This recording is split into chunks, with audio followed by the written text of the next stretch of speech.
Boa noite, Adam.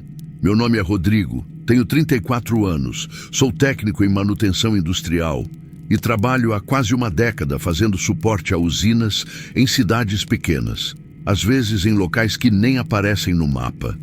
Estou acostumado com estrada de terra, hotel de beira de rodovia, silêncio, falta de sinal. Nada disso me assusta. Mas há cerca de 2 anos passei por uma situação que ainda hoje me faz duvidar de tudo o que vivi até aquele dia. Eu nunca tive nenhum histórico de confusão mental, nem sou do tipo que se impressiona fácil. Mas depois do que aconteceu, passei a questionar o que exatamente a nossa mente é capaz de bloquear e o que ela talvez esteja tentando nos proteger de lembrar. Na época, eu estava finalizando um serviço numa estação isolada do interior de Minas. Tinha terminado antes do previsto e decidi voltar para casa de carro, mesmo com a estrada molhada pela chuva da tarde. Era uma região de vales e ladeiras, muito barro, árvores densas, o tipo de lugar que escurece cedo. O GPS me deu 2 opções: uma estrada mais longa e asfaltada, ou um caminho rural que cortava por dentro da serra. Mesmo cansado, decidi ir pela mais curta. Era início de noite, talvez umas 18h40. O céu ainda tinha um resto de claridade e achei que daria tempo de passar a parte pior ainda com alguma luz. Nos primeiros quilômetros, tudo seguiu como esperado. A estrada era de terra batida, com mato alto nas laterais e alguns pontos de curva fechada. Liguei o farol baixo, baixei um pouco o vidro e deixei o ar da mata entrar. Eu costumo gostar desse tipo de trajeto, me dá uma certa paz. Mas naquela noite, algo começou a me incomodar. Não sei explicar o que foi primeiro. Era como se eu estivesse rodando há muito mais tempo do que deveria. O relógio do painel não batia com a minha percepção. Eu achava que tinha passado meia hora, mas o digital marcava apenas 10 minutos. Ignorei. Achei que era só cansaço. Mas então comecei a notar que a estrada parecia igual demais. As mesmas marcas de pneus, o mesmo tronco caído no acostamento, as mesmas árvores com os galhos curvados em direção à pista. Pensei em parar para checar o GPS de novo, mas o sinal já tinha sumido. Então comecei a marcar mentalmente pontos de referência. Passei por uma cerca de madeira quebrada. Uns 5 minutos depois, a mesma cerca, idêntica. Parei o carro, desliguei o motor e fiquei ouvindo o silêncio. Nada, nem grilo, nem vento. Uma quietude espessa, como se o ar estivesse suspenso. Peguei o celular, sem sinal. Tentei religar o GPS. Nada. Então respirei fundo, liguei o motor e continuei. Alguns minutos depois percebi uma bifurcação. Era estranha, como se estivesse fora de lugar. 2 trilhas se abriam, mas nenhuma parecia batida por carro. Aqui, a direita parecia mais limpa, sem lama. A da esquerda estava coberta de folhas secas. Não me lembrava dessa divisão no caminho da ida. Escolhi a da direita. O carro deslizou bem, mas senti que estava indo para dentro de uma área mais fechada, como se estivesse entrando em um túnel de árvores. De repente, avistei um ponto de luz adiante. Uma luz amarelada, como de uma casa antiga. O estranho é que não havia nenhuma construção marcada naquele trajeto. E mesmo assim, ali estava. Uma casa simples com parede de madeira escura, janelas com cortina branca e uma luz fraca acesa na varanda. Parei o carro a uns 20 metros. Não havia sinal de gente, mas ao mesmo tempo, não parecia abandonada. O portão estava entreaberto, a porta principal encostada. E o mais esquisito, algo naquela casa me parecia familiar, como se eu já tivesse passado por ali antes. Desci do carro devagar, caminhei até a entrada. O chão de terra não fazia barulho, mas meu coração batia como se estivesse correndo. Quando cheguei à porta, antes de tocá-la, ela se abriu levemente. O som da madeira rangendo me arrepiou. Lá dentro, um corredor estreito. Paredes com fotografias antigas, um cheiro de coisa guardada. Me lembrou o cheiro da casa da minha avó, que morreu quando eu ainda era adolescente. Andei alguns passos, com o celular na mão, iluminando os quadros, e foi aí que meu corpo travou. Numa das fotos, reconheci o meu rosto, só que era uma foto antiga. Eu estava mais novo. Ao meu lado havia uma mulher com cabelo preso e um garoto de uns 10 anos, todos sorrindo. Mas eu não conhecia aquelas pessoas. Parei, respirei fundo, voltei para o carro, quis dar ré, sair dali, mas quando olhei para o retrovisor, a estrada atrás de mim estava coberta por neblina, fechada, como se eu estivesse preso. De repente, ouvi algo dentro do carro, um barulho de assento rangendo. Olhei para o banco do carona e vi uma mancha escura se formando no tecido, como se alguém tivesse se sentado ali com roupa molhada, mas não havia ninguém. Tentei ligar o carro. Ele falhou na primeira vez. Na segunda, pegou. Dei meia volta com dificuldade e entrei na trilha da esquerda, a das folhas secas. Segui por quase 20 minutos até reencontrar uma estrada de asfalto. Quando finalmente peguei sinal no celular, vi que já eram 23h12. Eu tinha saído da usina por volta das 19 horas. Aquilo não fazia sentido. O caminho não durava mais que 1h30. Eu tinha ficado perdido por mais de 4 horas. Na semana seguinte, tentei refazer o caminho com luz do dia. Mas a bifurcação não existia mais. Nem a casa, nem o portão, nem nada. Perguntei a moradores próximos. Ninguém sabia de casa nenhuma naquele ponto da estrada. Desde então, tenho sonhos recorrentes. Sempre estou naquela varanda, olhando para a estrada. E o som que mais me incomoda é o rangido da porta abrindo sozinha. Não sei o que aconteceu naquela noite. Se entrei em algum lapso mental ou se acessei algo que minha memória já conhecia, mas bloqueou. Só sei que tem uma parte da estrada que eu nunca mais consigo refazer, como se tivesse sido apagada ou escondida. E Adam, o que me assusta de verdade, não é o que vi, é o que minha mente parece ainda estar tentando me impedir de lembrar. Antes de seguirmos para o próximo relato, aproveita para confirmar se você já me segue aqui no canal e se o sininho está ativado. Assim, você não perde nenhuma história. Obrigado por estar comigo até aqui. Agora, vamos continuar.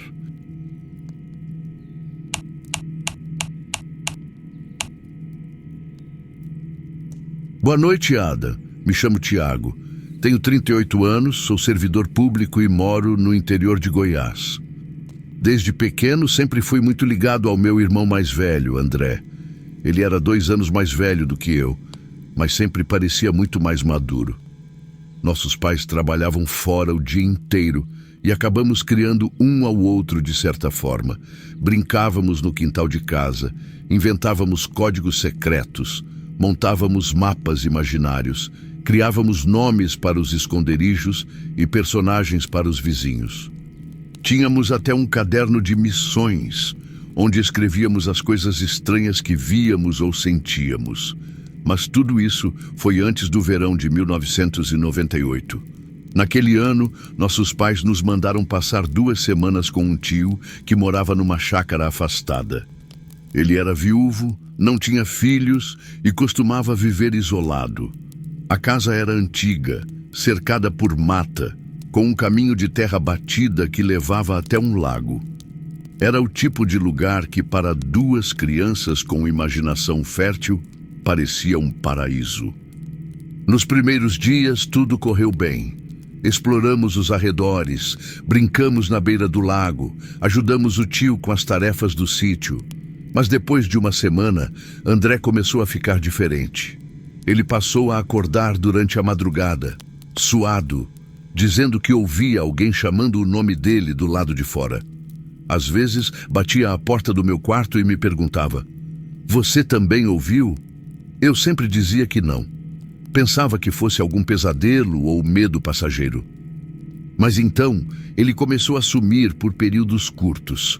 Eu acordava e não o encontrava na cama. Depois de um tempo, ele voltava, todo sujo, com o olhar estranho. Dizia que estava só andando ou que foi seguir um som.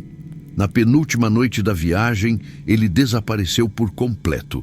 O tio acordou com a porta da frente entreaberta, a cama do André intacta, nenhum sinal de arrombamento, nenhuma pegada, mesmo com o solo ainda úmido da chuva da noite anterior. Chamamos vizinhos, fizemos buscas, avisamos a polícia. Os dias seguintes foram um borrão. Helicópteros, cães farejadores, repórteres, nada, nenhuma pista. Nenhuma testemunha. Eu voltei para casa sem ele, com uma culpa esmagadora que nunca mais me deixou. Durante os meses seguintes, nossa família se desfez em silêncio. Meus pais passaram a conversar pouco. A rotina virou luto. Eu deixei de brincar, deixei de desenhar, deixei de rir. Mas o mais estranho aconteceu alguns anos depois. Foi em 2005.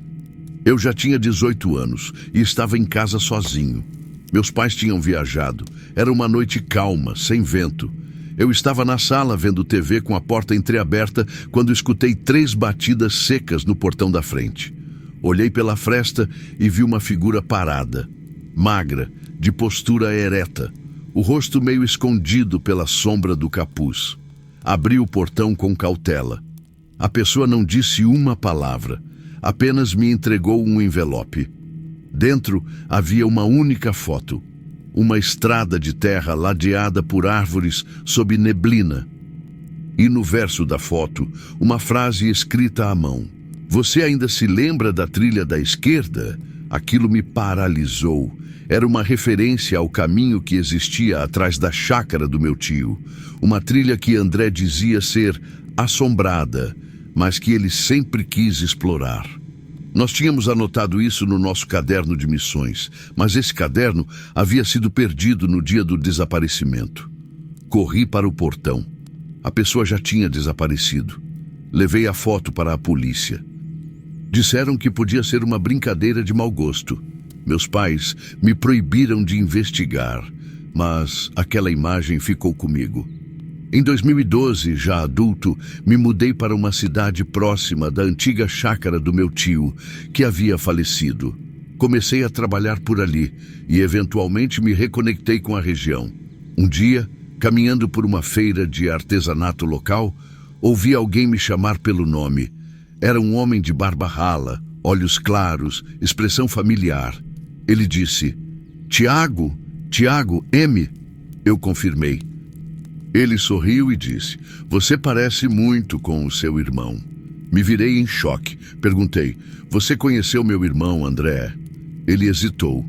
Depois respondeu, a gente jogava bola na estrada da linha do trem com os filhos do caseiro. Mas ele desapareceu, não foi? Aquele homem me olhou como se quisesse dizer mais, mas apenas apertou minha mão e se despediu.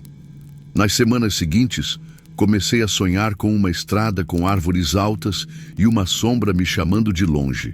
Não uma voz, uma sensação. Foi então que decidi refazer o trajeto da chácara.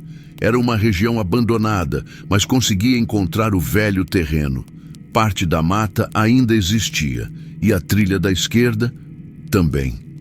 Entrei sozinho ao entardecer. Andei por uns 20 minutos até encontrar um ponto onde o mato parecia ter sido pisado recentemente. Sentei numa pedra e esperei, sem saber o quê. A luz foi desaparecendo. O ar começou a ficar gelado e então, de repente, escutei meu nome. Não era gritado. Era sussurrado, como se estivesse dentro da minha cabeça. Me virei devagar. Ali, entre 2 árvores, estava alguém. Roupas comuns, postura ereta, o mesmo olhar, a mesma cicatriz no queixo. Eu reconheceria aquele rosto em qualquer lugar. Era André, mas o tempo não parecia ter passado para ele. Ele estava igual à última vez que o vi com 14 anos. Fiquei sem palavras, quis correr até ele, mas meu corpo travou. Ele me olhava sem emoção, como se estivesse me analisando. E então, Virou-se e caminhou para dentro da mata. Gritei, chamei, corri atrás, mas não encontrei ninguém, apenas folhas pisadas e uma pulseira de pano que ele usava na infância. Voltei para casa atordoado. Desde esse dia, passo a viver com a dúvida. O que exatamente eu vi? Onde ele esteve? Ele realmente desapareceu? Ou foi levado? E a pergunta que mais me atormenta, Adam, é: aquilo era mesmo o meu irmão? Ou só uma lembrança tentando se vestir como ele para me fazer seguir? Se essa história te prendeu até agora, deixa o seu like. Ele ajuda muito a manter o canal vivo e me motiva a trazer mais relatos como esse. Dito isso, vamos para o próximo.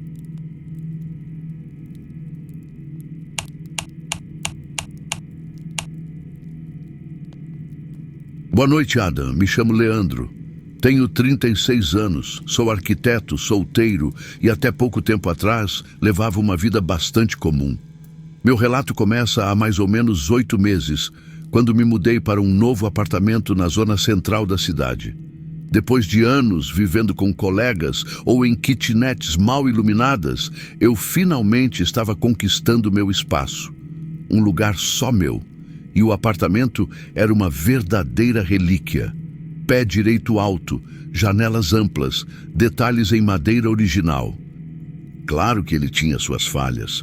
O elevador era velho, o prédio tinha um cheiro forte de mofo e a maioria dos vizinhos parecia ausente demais. Mas o preço estava excelente e o imóvel tinha história. Na primeira semana, tudo correu bem. O silêncio do prédio me ajudava a trabalhar e dormir. Comecei a decorar aos poucos, dar vida ao espaço. Mas já na segunda semana, algo me tirou do sono. Um barulho, vindo da parede. Não era cano estourando nem vibração de eletrodoméstico. Era mais orgânico, como se alguém arranhasse a parte interna da parede com as unhas, sempre no mesmo trecho, entre a cabeceira da minha cama e a tomada. Achei que fosse algum rato, embora nunca tenha visto sinal de infestação. Comentei com o síndico. Ele disse que o prédio tinha uma estrutura sólida e que aquele trecho específico da parede era mais grosso que o normal, quase duplo, pois tinha sido reconstruído depois de uma reforma nos anos 90. Mesmo assim, chamei um dedetizador. Ele verificou o apartamento inteiro e me garantiu: não havia nenhum animal ali dentro, mas os barulhos continuaram e começaram a ter um padrão, sempre por volta das 3h47 da madrugada. 3 arranhões longos, depois silêncio. Comecei a gravar o som com o celular. Nas primeiras gravações, só se ouvia um ruído abafado, mas em uma das noites, algo diferente apareceu. Uma espécie de gemido, muito baixo, como se alguém estivesse chorando preso dentro da parede. Mostrei a um amigo engenheiro de som. Ele isolou a faixa de áudio e tentou limpar os ruídos. O que sobrou foi um som sibilante, intermitente, quase como uma palavra murmurada. Parecia meu nome. Leandro. Desculpe se isso soa absurdo, Adam. Eu também achei que estava ficando paranoico. Mas então, uma noite, algo novo aconteceu. Acordei com os barulhos, mas dessa vez eles estavam mais altos, quase desesperados. Como se quem ou o que estivesse ali dentro quisesse sair. Levantei e encostei o ouvido na parede. Senti uma vibração leve, como se algo estivesse pressionando do outro lado. Num impulso, bati com os nós dos dedos na parede. 3 batidas. Imediatamente recebi 3 batidas de volta. O som não era oco. Era denso, como se houvesse um espaço vazio dentro daquela estrutura. Uma espécie de câmara oculta. No dia seguinte, procurei plantas antigas do edifício. Consegui acesso aos arquivos da construtora original. E descobri algo que me gelou o sangue. O apartamento em que eu morava originalmente possuía um quarto de despensa embutido naquela parede. Um ambiente que deveria ter sido lacrado durante a reforma nos anos 90, mas que ninguém sabe dizer se realmente foi. O mais estranho Esse cômodo constava com uma porta de acesso pelo corredor, hoje inexistente. Voltei para casa obcecado, marquei a posição exata da suposta entrada e descobri, sob a tinta descascando, um retângulo com leve relevo. Como se ali tivesse sido tampado algo. Pensei em quebrar, mas algo me impediu. Uma sensação estranha, como se abrir aquela passagem fosse um erro. Na noite seguinte, fui dormir no sofá, mas às 3h47 os barulhos recomeçaram. Não no quarto. Agora vinham da parede da sala. Fui dominado pelo pânico. Saí correndo do apartamento. Dormi no carro. No dia seguinte, tentei agir como se nada tivesse acontecido.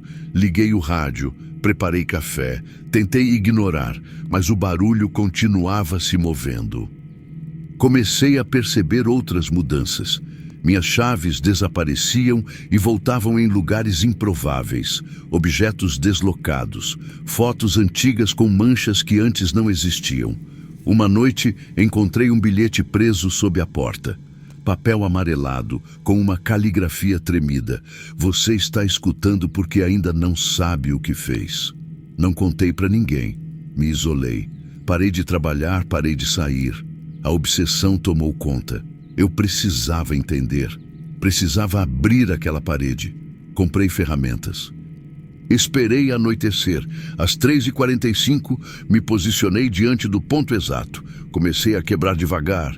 Concreto duro, resistente, mas cedia. Quando atingi cerca de 30 centímetros de profundidade, senti o ar mudar. Um cheiro antigo, mofado, e algo por trás da parede. Algo metálico. Retirei os entulhos e encontrei uma velha caixa de ferro fundido, sem fechadura. Ao abri-la, encontrei apenas um envelope e uma fita cassete. No envelope, uma carta assinada com meu nome completo, mesma caligrafia do bilhete. E o mais aterrorizante, escrita como se eu mesmo tivesse deixado aquela carta ali, avisando que não deveria ter aberto a parede. A fita estava sem rótulo. Rodei o conteúdo em um aparelho antigo de um sebo. O áudio era intermitente, mas em determinado momento se ouvia com clareza uma voz muito semelhante à minha dizendo: "Você precisa lembrar. Precisa aceitar o que escondeu aqui." Desde esse dia, os barulhos pararam, mas minha mente não. Eu acordo à noite com a sensação de estar enterrado. Às vezes, sonho que sou a coisa dentro da parede, tentando sair. Às vezes, sonho que nunca saí, e quando vejo meu reflexo no espelho, me pergunto se sou mesmo eu quem voltou do outro lado. Bom, chegamos ao fim do nosso primeiro episódio. E se você ainda está por aqui, é porque está fazendo parte do início de algo muito especial. Agradeço profundamente pela sua companhia até aqui. Desejo que sua noite seja leve, que o sono venha fácil e que nenhum ruído estranho interrompa o seu descanso. Se você gostou do que ouviu, me conta nos comentários qual parte ficou na sua cabeça depois que o silêncio voltou. E se quiser continuar caminhando comigo por essas histórias, é só seguir o canal. Tem muita coisa para acontecer. Nos vemos no próximo episódio. E se for o último a sair, só te peço uma coisa: não olhe para trás.